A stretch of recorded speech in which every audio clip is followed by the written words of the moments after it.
My name is Sydney Skinner. I am a physician's assistant for Thrive Medical Weight Loss in Pico Rivera.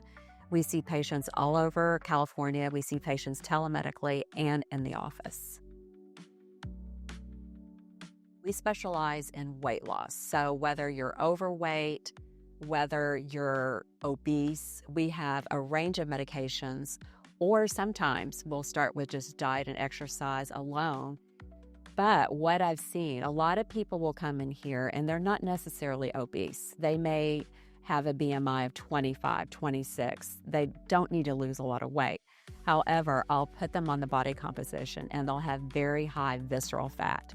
All my patients will start out on that scale so we can assess how much muscle they have, if they have high visceral fat, what their body composition is, their percent body fat. And that is a good starting point. It's a good conversation to start with patients because sometimes it's not real to them. They don't know what visceral fat is, and I have to make that clear to them what it is, how unhealthy it is. And you start to see bells, they're like, oh, wow, no one ever told me that. So it gives me an opportunity to educate patients.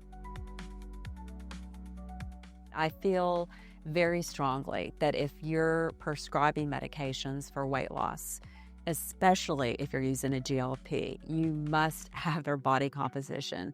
It's irresponsible, in my opinion, to prescribe these medications, allow people to lose a lot of weight. They're losing that valuable muscle, which over time is going to be detrimental to their health. And it's a wake-up call, or they'll have an epiphany. A lot of times people that are struggling with a disease, because it is a disease like obesity, it takes a little bit for their mind to wake up, for all those things to happen. But once it happens, it's like a light bulb goes off, and they're just off and running before you know it.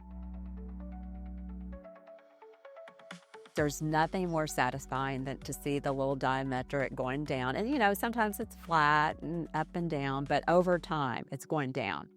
And that is such a real victory for patients. I've had patients in here, tears, they're so happy someone's taking their health seriously and, that we care and care enough not to just be skinny fat. Words can't express just the satisfaction that I get as a provider to see it through, to help these people regain their dignity and, be able to feel good about themselves, but also know that they're healthy. Nothing makes me happier than getting them off of cholesterol medicine, off metformin. It's a beautiful thing. And the InBody is just indispensable. I just can't imagine not having it.